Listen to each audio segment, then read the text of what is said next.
to Versailles. Got some music. Being pumped in. Yeah. It was originally supposed to be a 10-minute ride, turned into a 45-minute train ride. Yeah. But it's just beautiful. Yeah. Gorgeous sunny day in the 80s. They are both asleep. Oh no, my dad just woke up.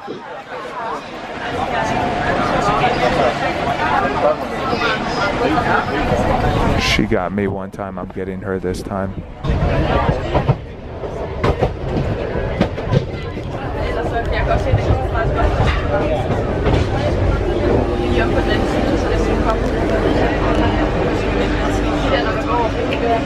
Just arrived in Versailles. Just got here at 12, so I think it closed at 5.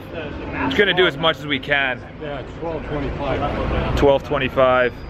We just got the passport, which allows us pretty much into everything. Okay, we are at the main big palace. This is where the Treaty of Versailles was signed, ironically enough, obviously. And it was built, I think, in 50 years. It was Louis XIV that requested it being built. What I can say is get your tickets in advance, get VIP, so you don't have to wait on this line. So it doesn't look that bad right there, but it actually loops around 3 times. So get the VIP ticket before you even arrive. It actually sold out many days or weeks before. Go in the morning or go after 3:30. That's what they say. That's when the slowest and the shortest line is. Versailles is unreal. This place is absolutely unreal.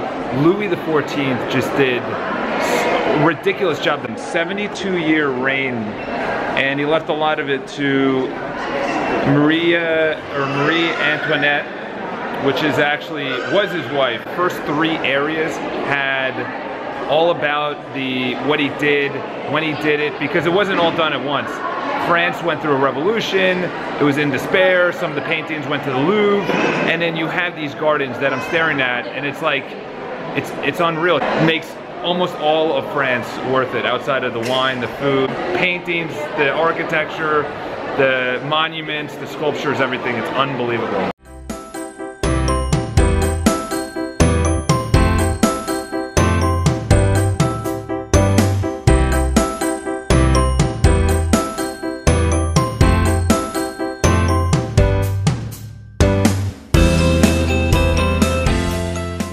This is actually one of the funny spots that you can see everybody just raising their phone to take a photo going down.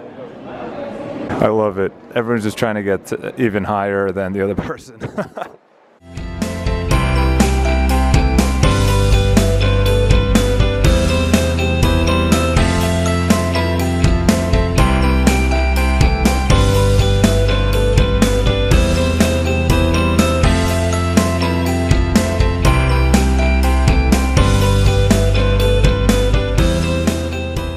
Now we're in the Great Hall. This is actually bigger than the Hall of Mirrors, and it literally has all of France's history, starting from the beginning. That's scary, obviously. Starting from the beginning, which is 496, which is this guy right here, towards the end of the battle. And he was reaching up, and he told his wife, he said, if I win the battle, I'm going to convert to Christianity.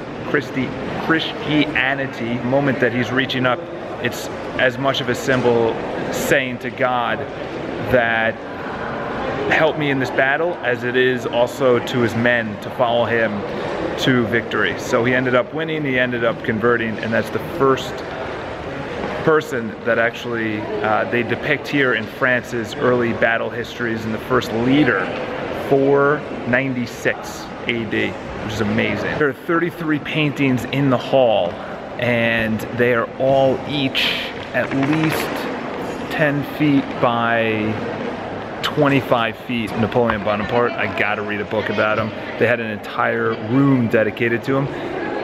Unbelievable man. He like literally transformed France when they needed it most. That's why he's hailed as one of the biggest figures, obviously in French history, but in global history. Really the biggest thing that I've taken away from this is how patriotic France is. You know, we were at National Day yesterday. We are going through literally the history of all the guys that you're seeing to my right and to my left. I cannot recommend this place enough. Obviously, if you're French, you've probably been here. If you haven't, then you need to. And I was actually thinking, as I'm going through this, just all the people that they feature, all the busts of presidents and princes and military leaders. Do we have anything in the United States like this? Do we have like an American museum that just depicts, granted, we're very young, but do we have that in the United States? Just got done with the inside, and now we are outside in the gardens area. Absolutely incredible, absolutely beautiful. Imagine having this as your residency. And what they did mention is that Louis XIV was very public. He ate in public. It was a big crowd for that. He wanted to be among the people. He was quoted as saying that. We are now on the tram going out to Maria Antoinette's house. All right, so we just landed at Maria Antoinette's house. We took the tram because it was about a 40-minute walk.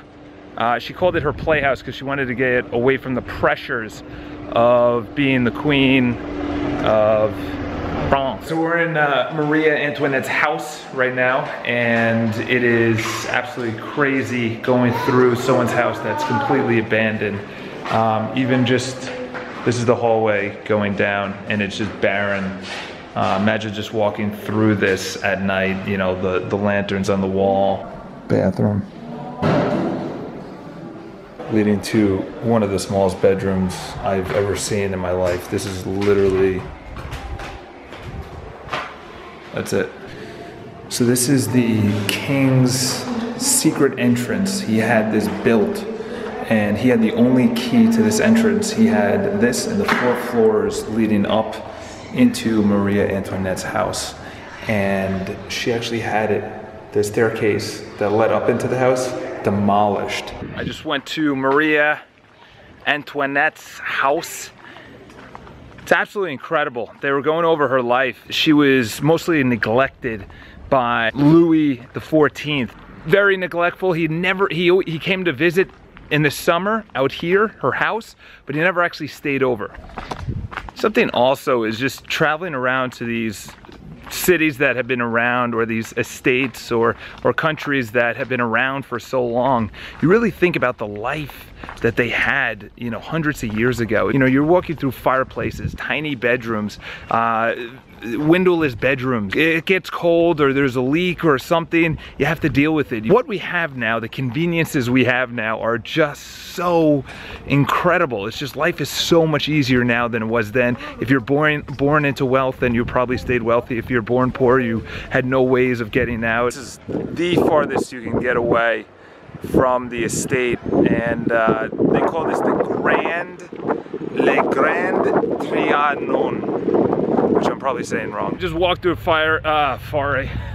just walked through the forest. What I could say is Louis XIV did it absolutely unbelievable. Just look at this. Just absolutely stunning. Just, it literally, I don't even know how far that goes. There's just sculptures all around this place leading up to the main house, the main residence. You can't even fathom how beautiful it is here. I have absolutely no idea what this is, but it's literally right in the middle of the castle and the lake. I should actually ask the guy that I just got yelled at, because I walked across the lawn incorrectly, but I saw people there and I'm like, if they made it there, but there's actually a pathway right there. Huge, huge shout out to all the people that keep this place just absolutely immaculate. Yeah, we'll take the first row and the second row trees, and it's hot out right now. It's hot. All of this is just one area, and it goes all the way up there.